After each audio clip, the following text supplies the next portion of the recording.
La 14e cérémonie des Bobards d'Or aura lieu lundi 13 février à 19h30 au théâtre du Gymnase, boulevard Bonne Nouvelle. I want you for the Bobards d'Or. Bonjour à tous et bienvenue sur ce nouvel épisode d'Immédiat, l'émission de TV Liberté qui décrypte la propagande médiatique chaque semaine avec Jean-Yves Le Gallou. Bonjour Jean-Yves. Bonjour Jules. Chers spectateurs, il s'agit de mon avant-dernière émission d'Immédiat en tant que présentateur. J'ai pris un véritable plaisir à tourner toutes ces émissions et à décrypter la propagande médiatique avec vous tous chaque semaine. Rassurez-vous cependant, la présentation d'Immédiat sera entre de bonnes mains, celle de Floriane Janin, que vous connaissez certainement déjà de l'émission Les femmes et les enfants d'abord, mais aussi de la cérémonie des Bobards d'Or. Donc j'ai hâte que ce soit une nouvelle page pour Immédiat, j'ai envie de dire Jean-Yves. Bah écoutez, Jules, en tout cas, ça a été très agréable pour moi de passer cette année et demie avec vous comme troisième présentateur d'Immédiat, en attendant une présentatrice et puis un nouveau format, en vérité, qui démarrera au mois de fin mars. En tout cas, mais merci de cette coopération précieuse et qui va encore se continuer la semaine prochaine en réel, puisqu'on décalera l'enregistrement au mercredi pour éviter les nuisances de la SNCF. Voilà. Exactement, bah écoutez, merci beaucoup à vous Jean-Yves et j'ai hâte de vous retrouver la semaine prochaine pour notre dernière émission ensemble. Alors on passe tout de suite au sommaire. Aujourd'hui, tout d'abord, notre image de la semaine n'est autre que Marion Maréchal jetée dans la meute du plateau de Quelle époque sur France 2 samedi dernier. Nous consacrons ensuite un dossier complet à Combini et aux médias qui font presse et pub, à la stérilisation des hommes et des femmes d'ailleurs. Notre revue de presse reviendra sur ce que la presse vous a dit cette semaine, comment elle l'a dit et bien sûr ce qu'elle a omis. Et enfin, nous analyserons bien sûr le traitement médiatique récent de la réforme des retraites, avec des médias qui sont partagés à la fois entre la servilité au pouvoir macroniste et des convictions de gauche. Immédiat 430, c'est parti.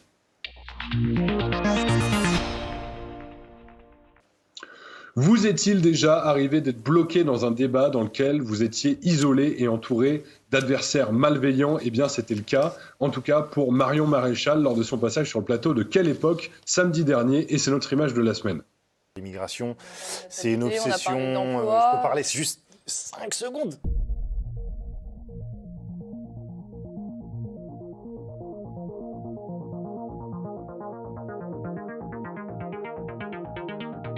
L'humoriste que nous avons vu dans l'extrait, Wally Dia, a profité de sa chronique du lendemain sur France Inter pour revenir sur l'épisode. On regarde ça également. En plus, j'ai eu le culot de dire à l'héritière Le Pen qu'elle était sur le terrain du racisme. Et quand je vois un chat, je dis que c'est un chat. J'appelle pas ça une mobilette pour faire plaisir au chat. Et elle m'a dit, faut arrêter les caricatures. D'habitude, c'est plutôt l'État islamique qui parle comme ça. Donc du coup, ça m'a surpris venant de quelqu'un dont la famille fait dans la caricature de père en fille et de fille en nièce depuis 60 piges. Alors quand t'adhères à des thèses racistes, t'es vice-présidente d'un parti créé par un condamné pour haine raciale. Ah bah dites-moi, il faut savoir que ce Wally Dia est un humoriste, hein, parce que humoriste sur le service public, c'est un oxymore. Il n'y a rien de drôle dans ce qu'il dit. C'est un militant politique, bon, ça c'est son droit, enfin, sauf qu'il est sur le service public, c'est un militant immigrationniste, mais qu'est-ce qu'il y a de drôle ? Il est présenté comme humoriste, mais c'est une tromperie absolue. Alors, si on va un peu plus loin, j'ai vu un certain nombre de questions autour de cette émission, et notamment des gens qui ont dit « Mais pourquoi Marion Maréchal a accepté d'aller toute seule dans la meute avec que des adversaires en plateau et en arrière-plan une foule un peu hostile ?» C'est une vraie question. C'est une vraie question. Est-ce qu'il faut refuser ce type d'émission ? Et auquel cas, on perd une possibilité de toucher du public. Ou est-ce qu'il faut accepter d'aller combattre en terrain difficile ? Je crois que malheureusement, quand on est dans la position de Marion Maréchal ou dans la position d'Éric Zemmour ou dans la position de certains élus du Rassemblement national, il n'y a pas d'autre choix que d'accepter de combattre en terrain difficile, parce que sinon on n'accède pas aux médias de service public. Voilà, c'est navrant, mais c'est comme ça. C'est une question qui se pose, évidemment. En tout cas, du côté des spectateurs, ça a plutôt plu, puisqu'il y avait plus d'1 million de spectateurs qui ont regardé cette émission, et ça représente à peu près 18% des parts de marché sur ce segment des émissions qui commencent à 23h. Donc, plutôt une réussite, malgré le biais évident et la partialité évidente des journalistes et des chroniqueurs présents sur le plateau. En attendant, on passe tout de suite à notre premier sujet de la semaine, Combini qui mène son blitzkrieg médiatique pour la stérilisation. Intéressons-nous désormais à Combini et plus précisément à sa dernière vidéo virale en date. Se faire ligaturer les trompes, c'est irréversible, mais avoir des enfants aussi. Je m'appelle Artoise, j'ai 23 ans et je me suis fait ligaturer les trompes parce que je suis sûre et certaine que je veux pas d'enfants. Alors le but de cette opération, c'est donc à visée contraceptive définitive, donc aussi ce qu'on appelle aussi une stérilisation. Cette opération, on y a accès dès qu'on a 18 ans. Le seul critère, c'est donc de ne pas être sous tutelle et de respecter un délai de réflexion de 4 mois. Oui, c'est totalement remboursé par la sécurité sociale, rien à payer, rien à avancer. Alors, Combini, ce sont vraiment des récidivistes, hein, parce qu'on a eu une jeune femme qui exprimait son regret maternel, regret d'être mère. On a eu une autre jeune femme qui souhaitait abandonner sa fille. Allez-y, allons-y. Le 15 janvier dernier, c'est récent. Le 16 janvier, cette fois, c'est un jeune homme qui nous explique qu'il a fait une vasectomie. Récemment, je me suis fait vasectomiser, je ne voulais pas d'enfant et j'avais envie de prendre le relais de ma conjointe sur la charge liée à la contraception. Donc, il ne pourra plus jamais se reproduire. Et puis là, c'est cette jeune femme qui nous explique qu'elle a ligaturé ses trompes, elle aussi, qui ne pourra plus jamais se reproduire. Alors, quel est le sens de ces opérations ? Il y a d'abord un côté narcissique. C'est-à-dire que ces personnages se mettent en scène de manière narcissique et ils savent qu'on va parler d'eux parce que ils sont au fond dans l'air du temps. C'est la première remarque. Ensuite, le média, il crée un débat. Il veut créer un débat autour, faut-il abandonner les enfants, faut-il pour les hommes procéder à une vasectomie, faut-il pour les femmes ligaturer les trompes. Il crée un débat qui permettra ensuite de faire des sondages, est-ce qu'on est pour, est-ce qu'on est contre. Alors il y a quand même une remarque aussi qu'on peut faire, c'est que l'ensemble de ces personnages qui sont dans une optique de stérilisation et d'un certain point de vue de nihilisme sont tous européens. C'est-à-dire qu'il y a des taux de fécondité à 5 enfants par femme ou 7 enfants par femme dans certains pays d'Afrique et dans certaines minorités présentes en France. Mais quand on présente la stérilisation, on choisit évidemment des Européens. Il y a une démarche tout à fait idéologique de la part de ce média sur lequel vous allez nous apporter quelques éclairages, je pense, Jules. Tout d'abord, un éclairage sur la personne interrogée. Alors, vous remarquez qu'au début de la vidéo, on voit une sorte de petite annonce qui dure 2 ou 3 secondes, qui dit avec une petite flèche qui montre qu'elle est journaliste.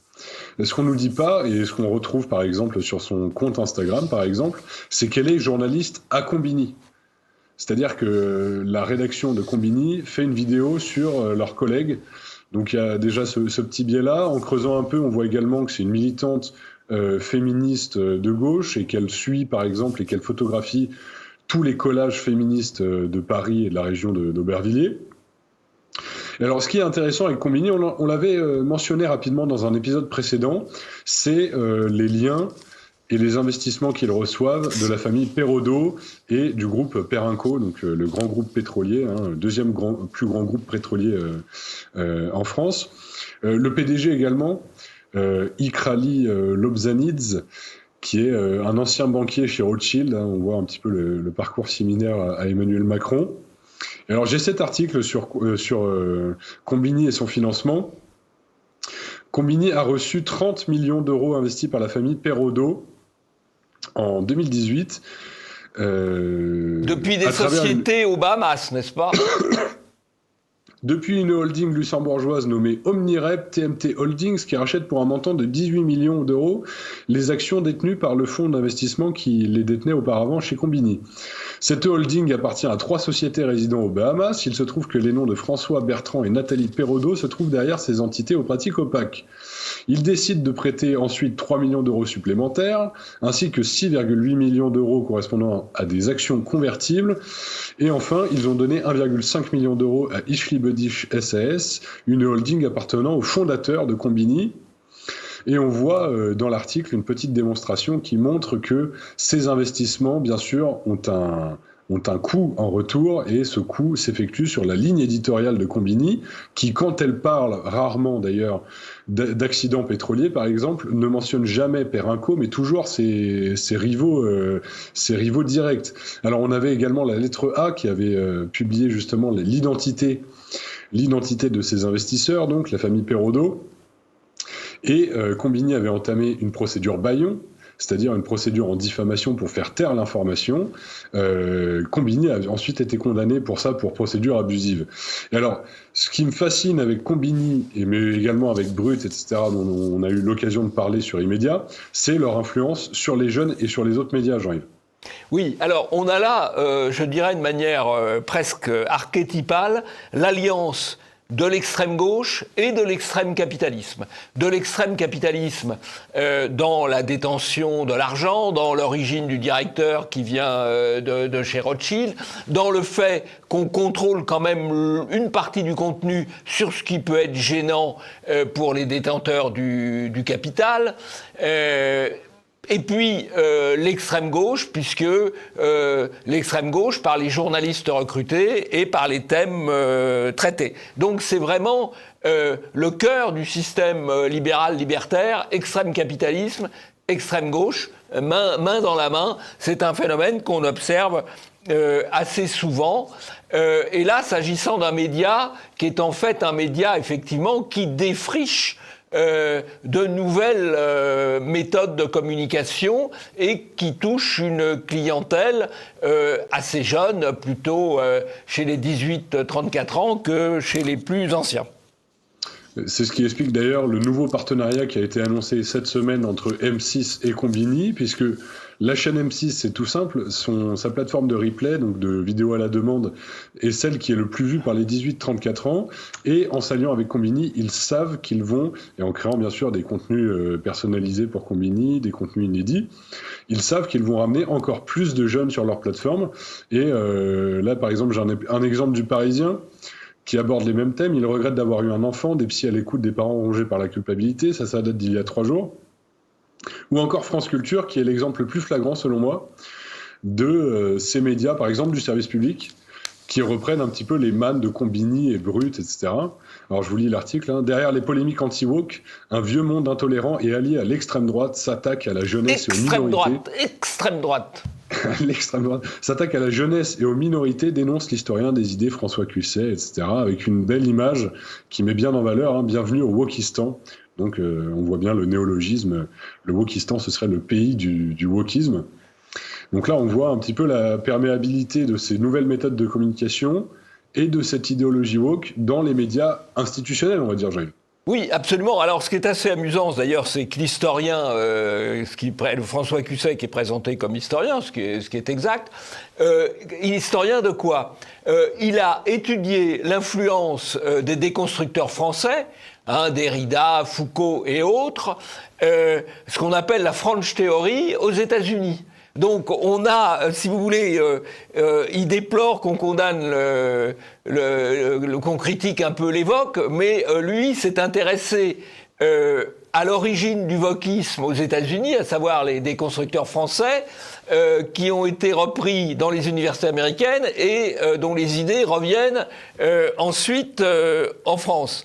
Donc, oui, il y a du wokisme, mais lui-même en est un analyste et un promoteur. Donc, c'est pas la peine de dire que c'est l'extrême droite qui les critique, c'est ce qu'il promeut. C'est exactement ce qu'il promeut. Donc là, on voit encore une fois la partialité du service public dans les thèmes choisis et les invités, justement. On passe tout de suite à notre revue de presse. Merci à tous et continuez de nous suivre.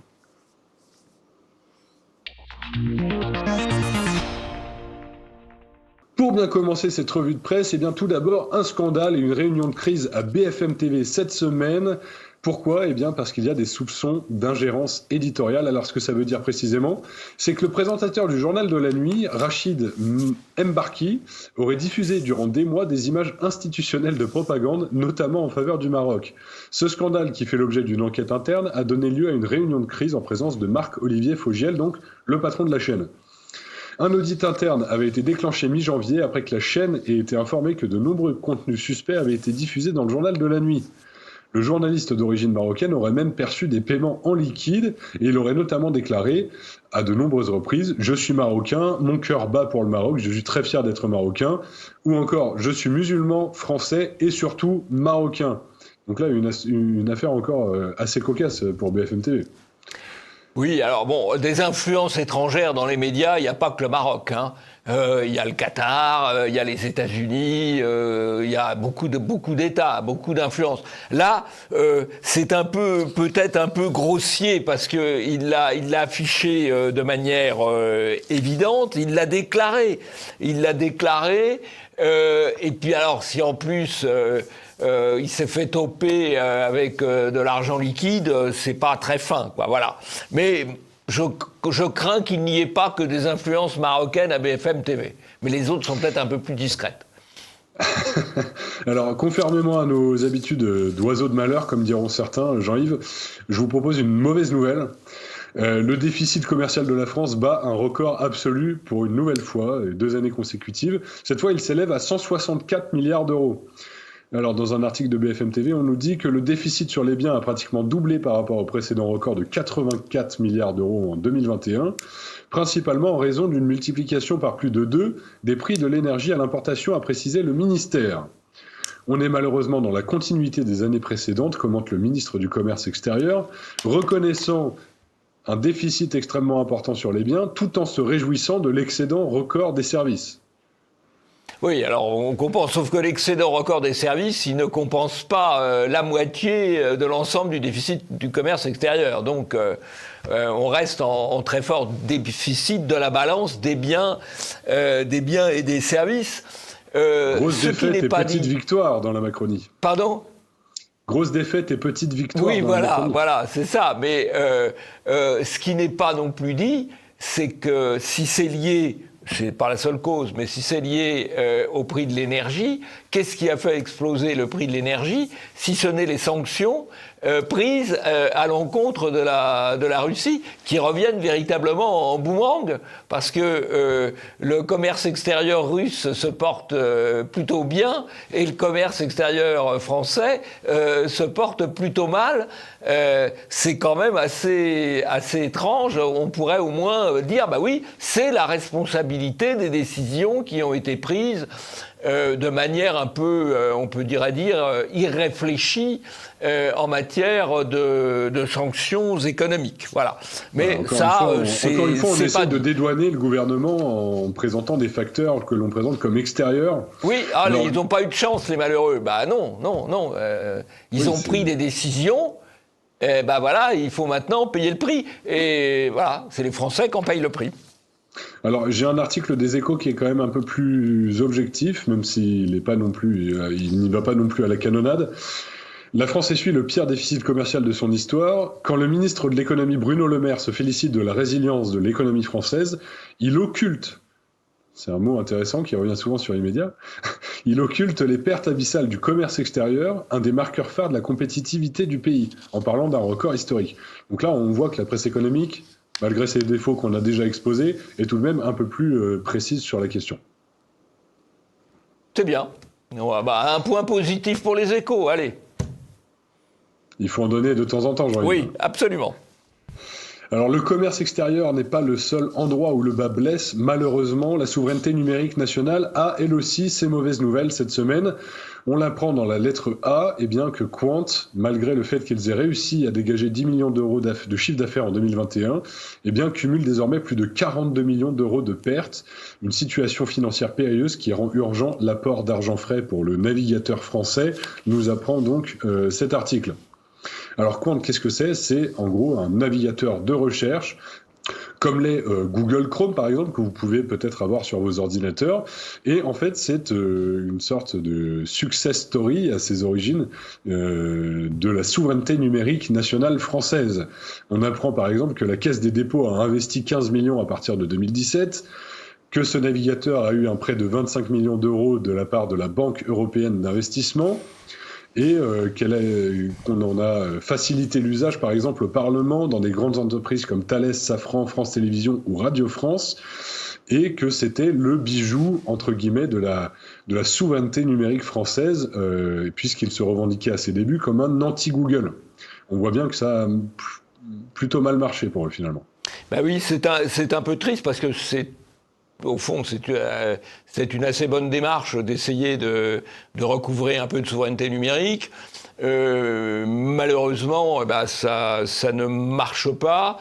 On peut doublement regretter deux choses. D'abord, qu'ils recourent de plus en plus à des solutions américaines de Microsoft. Donc, qu'est-ce que ça apporte de vraiment souverain du point de vue numérique? Et puis, le fait qu'en matière de censure, ils avaient affiché une politique tout à fait conforme à celle de Google, alors évidemment, ils suivaient les consignes de la Caisse des dépôts et du gouvernement français, alors que peut-être aurait-il pu apporter un peu de fraîcheur et un peu de liberté, mais manifestement, c'est pas le cas. Alors, je me rappelle quand même d'une étude commandée par Quant, justement, il y a 2 ou 3 semaines, qui nous apprenait 91% des sondés se sentent concernés par le sujet de la protection des données en ligne, mais 65% admettent qu'ils ne renonceraient pas à un service informatique pour des raisons de protection. Donc là, on voit tout le dilemme un petit peu, et peut-être une des causes aussi de l'échec de Quant, qui signifie encore une fois un échec pour la souveraineté numérique française. Maintenant, je vous propose des nouvelles des gazoducs Nord Stream et Nord Stream 2. On apprend dans la presse, il y a 3 jours, que les enquêteurs allemands n'ont pas de preuves d'un sabotage russe de Nord Stream. Et hier, dans la presse anglaise, cette fois, on a quand même des précisions et des pistes alternatives, on va dire. On apprend dans un article qu'un journaliste d'investigation américain accuse les États-Unis, avec des preuves et des sources à l'appui, selon lui, d'avoir saboté sciemment les 2 gazoducs. Alors, on apprend justement que ce journaliste, Seymour Hersh, écrit dans son rapport que l'opération était camouflée par un exercice militaire de l'OTAN au milieu de l'été appelé Opération Baltique 22. Il dit que la décision de Biden de saboter les gazoducs a été prise après 9 mois de discussions top secrètes avec les services de renseignement.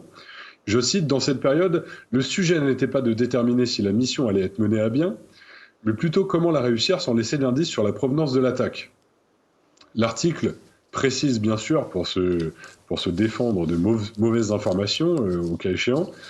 Autrefois décrit comme le plus grand journaliste d'investigation américain, ces derniers papiers avaient été remis en question.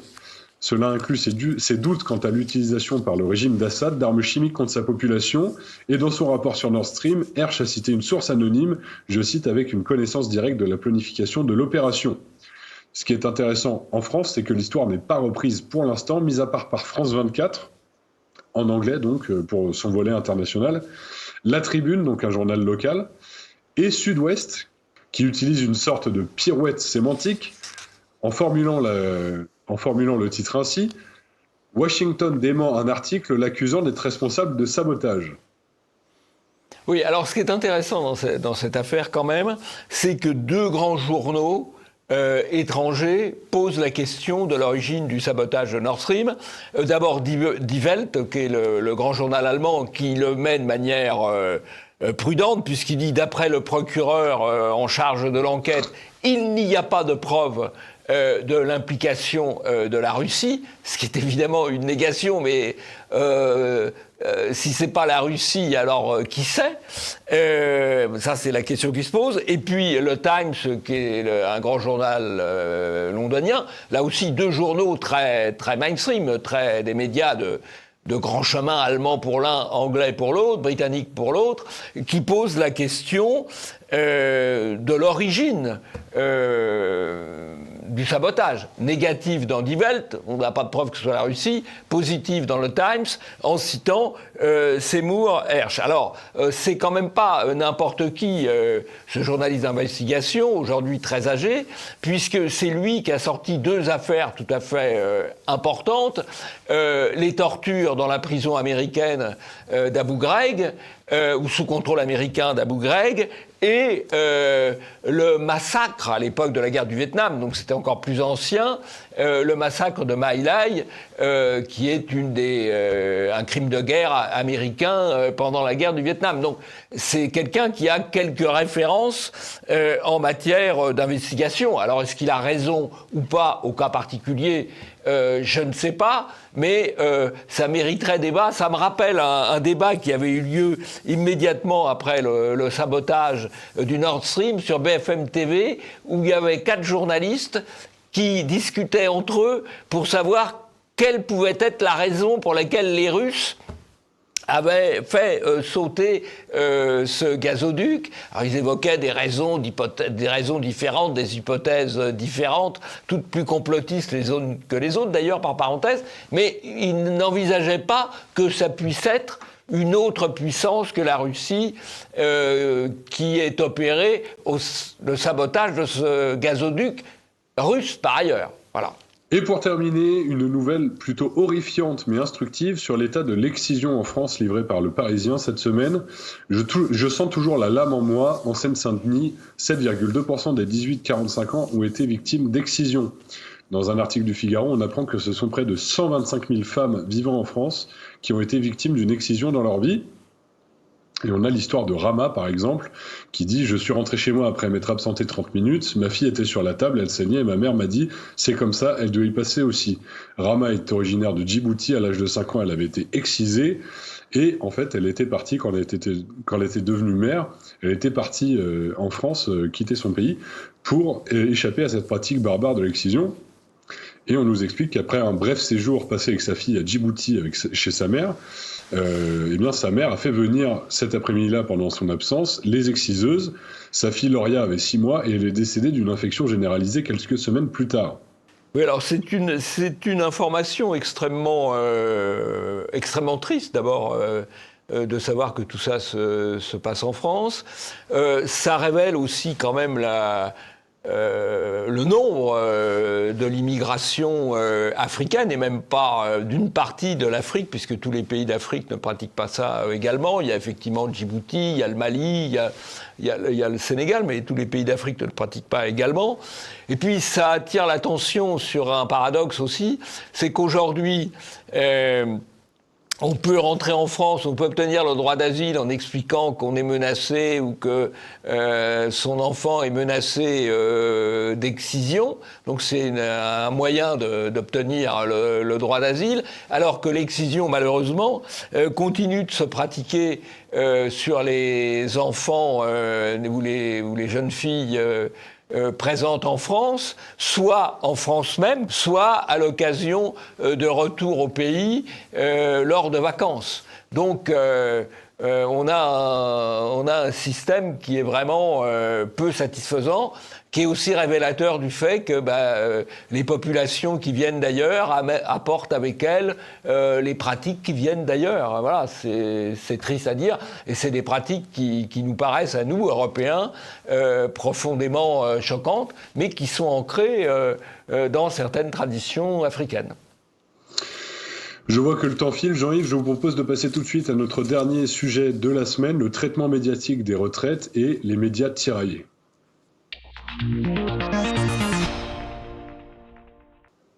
Le traitement médiatique de la réforme des retraites bat son plein et se fait de plus en plus pesant. Les chaînes d'infos en continu tournent en boucle sur la question et les dernières annonces du gouvernement et les dernières annonces de grève provoquent un émoi, certainement justifié d'ailleurs, dans toute la presse. 2 grandes tendances semblent se dessiner pour l'instant. D'une part, les chaînes privées et la presse économique qui sont plutôt en faveur de la réforme, tandis que le service public et les journaux de gauche y sont plutôt opposés de manière générale. Quelques exemples pour commencer, avec seulement des articles qui datent de cette semaine et des derniers jours. Alors les Échos, quand la France savait reporter l'âge de la retraite à 65 ans, D'un autre côté, France Info désintoxe, non, les femmes ne sont pas avantagées par la réforme des retraites. Donc là, c'est quand même magnifique, Jean-Yves, parce que c'est une des rares occasions où on va voir France Info débunker une information du gouvernement. Et enfin, Goldnadel qui nous cite sur France Inter un titre « Rejet d'émotion de la gauche et de l'extrême droite, l'odieux visuel du sévice public ou la tricherie sémantique systématique ». Voilà. Et je vous propose tout de suite de visionner l'extrait de Léa Salamé qui a fait bondir la gauche. Et sur les 1 200 €, parce que je sais que vous êtes rentré en disant la phrase la plus importante pour moi, Mickaël Zemmour, c'est de m'inscrire en faux sur les 1 200 € par retraité. Il n'y a pas de pension minimale à 1 200 € dans la réforme. Le minimum contributif, 1 200 €, parce que dans ces territoires, il y a beaucoup de retraités d'aujourd'hui ou de retraités de demain qui auraient eu beaucoup moins de 1 200 €. Le gouvernement revalorise la pension de base jusqu'à 100 € et on verra combien ça vous fait. Si vous aviez 1 100 €, ça vous fera peut-être 1 200. Si vous aviez 1 000, ça vous fera 1 100 maximum. On va vérifier dans le texte du gouvernement parce qu'effectivement, ça change la donne. Le sujet que nous évoquions il y a un instant, des retraites modestes, qu'il y ait en quelque sorte le minimum contributif. Donc le compte y est pour vous. Il faut que LR vote comme un seul homme. On va vérifier dans le texte du gouvernement parce qu'effectivement, ça change la donne. Mardi, on démontre à Madame Salamé, et elle accepte la démonstration qu'il n'y aura pas de minimum de retraite à 1 200 €. Et le mercredi, avec le sénateur Larcher, qui en l'occurrence relaie la doxa gouvernementale, même s'il est censé être LR d'opposition, bien Madame Salamé ne trouve rien à redire et le laisse se dérouler, alors qu'on sait que Madame Salamé, elle sait se montrer extrêmement agressive vis-à-vis de certains interlocuteurs. On l'a vu dans notre image de la semaine d'ailleurs. Oui, absolument. Là, avec Marion Maréchal, là, elle sait se montrer tonique, on va dire, pour pas dire davantage. Mais là, quand il s'agit de défendre le gouvernement, on est plus calme. Autre passage télévisuel important, le passage de Le Chypre sur BFM TV. Vous allez voir, c'est quand même assez drôle quand il rencontre Philippe Martinez sur le plateau. Moi, je vous lis quand même ce qu'il y a écrit dans la loi du 14 mars 1941, la loi sur la répartition. Sur l'équilibre démographique. De quelle année 1941. J'étais pas né, moi. C'est pas grave, c'est quand même la loi qui fonde la répartition. Alors, 41. Oui. La loi du 14 mars 41. 1941. Oui. Je pense que la France n'était pas dans son meilleur jour. Mais vous avez le droit de prendre des références de Vichy, mais c'est un peu compliqué. Parce que 41, là, Emmanuel. Je vérifierai. Bon alors, c'est une séquence grandiose. Alors ce Le Chypre, c'est quand même un surdoué de BFM. C'est l'homme qui avait expliqué qu'il fallait que la police vienne chercher chez eux les non-vaccinés pour les piquer de force. On voit le personnage. Et alors là, c'est assez drôle parce qu'il cite un élément, évidemment, de bon sens dans une logique de retraite par répartition, c'est-à-dire, et même en dehors, ce qui fait les retraites, c'est la répartition entre les actifs et les inactifs. Et c'est vrai que moins il y a d'actifs et plus il y a d'inactifs, plus ça pose un problème pour les retraites. C'est vraiment de l'arithmétique élémentaire. Alors, il se trouve qu'il cite un texte de 1941 et que Martinez lui dit mais 41, mais c'était Vichy. Et le Chypre, qui doit vraiment bien s'y connaître en histoire, dit « je vérifierai ». Ceci étant... Gros quiproquo sur le plateau. Pardon ? Gros quiproquo sur le plateau. Oui, gros quiproquo sur le plateau. Ceci étant, Martinez ne devrait pas non plus être très à l'aise parce qu'en vérité, les lois sur les retraites, sur la sécurité sociale, sur la famille... elles ont été prises effectivement sous Vichy et revalidées au moment de la Libération. Les ordonnances de la Libération sur ces matières-là ont repris en fait les textes de Vichy. Donc Martinez, il devrait aussi savoir ça. Et puis en l'occurrence, que ce soit un texte de Vichy ou non, c'est de la simple arithmétique. Ils sont amusants tous les deux, quoi. Dans le sectarisme, l'inculture, et puis le point Godwin, quoi. Le petit point Godwin, là, c'est pas le point Godwin avec Hitler, c'est le point Godwin avec Vichy, quoi, voilà. C'est le point Godwin du pauvre. Autre phénomène fascinant cette semaine, c'est que les médias multiplient les artifices et les choix sémantiques douteux pour avancer leur ligne éditoriale propre. Et pire que ça, eh bien, ils s'écharpent et ils s'accusent, en témoigne cet article de Télérama tout à fait passionnant, que l'on doit à Samuel Gontier, réforme des retraites, BFM TV s'échine à expliquer ce que les gens s'obstinent à ne pas comprendre. Alors je cite. Comment convaincre d'une réforme qui est massivement rejetée par l'opinion, demande la présentatrice de BFM TV. En la retirant peut-être, commente le journaliste dans son papier. Il cite encore la journaliste. Sur les marchés, les députés de la majorité tentent tant bien que mal que de faire de la retape auprès de leurs électeurs. Plutôt mal que bien, si j'en crois l'évolution de l'opposition à la réforme mesurée par les sondages. Un reporter a suivi dans les Yvelines Nadia Haye, députée Renaissance, et il commente lui-même « Les gens sont cons, ils ne l'ont toujours pas comprise ». Pour faire comprendre la réforme, la députée déploie surtout son argument phare. Attention, dit-il, prêtez l'oreille, voici l'argument phare. Curieusement, il n'est pas délivré aux citoyens obtus, mais face à la caméra. Je trouve un peu dommage qu'on n'entre pas dans le vif du sujet. Tadam, voilà donc l'argument phare qui éclaire tout l'argumentaire des macronistes. Un mystérieux, on n'entre pas dans le vif du sujet. Il y a ensuite des détails sur les plateaux de BFM TV, les plateaux de BF1, notamment la technique du micro-trottoir employé par le JT, qui est moqué par ce journaliste. Alors il dit ironiquement, le journal de 20h choisit une approche journalistique plus rigoureuse, le micro-trottoir. Là, il se paye un petit peu les méthodes journalistiques pro-retraite de TF1 et de BFM TV, des chaînes privées donc. Et il commente sur son Twitter... Mardi de mobilisation, non. Mardi de grève, non. Mardi de lutte, non plus. Mardi de manifestation, toujours pas. C'est un mardi noir pour BFM TV. Tout ce qui s'oppose à l'avenir radieux promis par le gouvernement est noir. Ou enfin, dans le cas où aucune tension et aucun heurt n'est visible, multiplier les plans sur les forces de l'ordre, si elles sont si nombreuses, si imposantes, si impressionnantes, si casquées, si bottées, si boucliées, c'est bien que les manifestants sont menaçants. Qu'est-ce que vous pensez de cette pièce, Jean-Yves, où on écharpe les procédés journalistiques de BFM Le micro-trottoir, c'est vraiment, on fait dire aux gens ce qu'on a envie qu'ils disent. Et on peut, avec les mêmes personnages, faire des micro-trottoirs très différents. On avait fait la démonstration avec TV Liberté, d'ailleurs, à une cérémonie des Bobardois il y a quelques années, où il y avait 3 micro-trottoirs avec les mêmes personnages qui donnaient 3 positions différentes. Voilà. C'était les médias sont-ils objectifs? Il y avait ceux qui disaient oui, ceux qui disaient non, et on pouvait faire le micro-trottoir où on montrait qu'il y avait du pour et du contre. Voilà. Le micro-trottoir, c'est ce qui permet toutes les manipulations. Et ce qui est assez fascinant avec ce phénomène, c'est que je me demande si Télérama appliquerait cette sagacité et ce degré d'analyse au mensonge quotidien des médias. Mais visiblement, c'est seulement dans le cadre de la réforme des retraites quand il s'agit de défendre le statu quo social. Oui, remarquez, compte tenu de l'âge des lecteurs de Télérama, ils doivent être assez favorables à la réforme des retraites. Sauf à avoir une conscience de gauche particulièrement solide. Il y a un petit degré de subversivité alors de la part de Samuel Gontier. Jean-Yves, avez-vous un coup de chapeau pour conclure cette émission? Oui, j'ai un coup de chapeau. J'ai un coup de chapeau pour un livre de Pierre Chaillot, Covid-19, ce que révèlent les chiffres officiels. Alors, c'est très intéressant. Vous savez que nous avons fait beaucoup de réinformations et en 2020, 2021, on a beaucoup traité de la question du Covid. Pas facilement d'ailleurs, parce qu'on a fait l'objet de beaucoup de censure, mais nous avons essayé de montrer les distorsions entre le discours officiel et la réalité des chiffres, y compris d'ailleurs la réalité des chiffres tels que ressortis des statistiques officielles.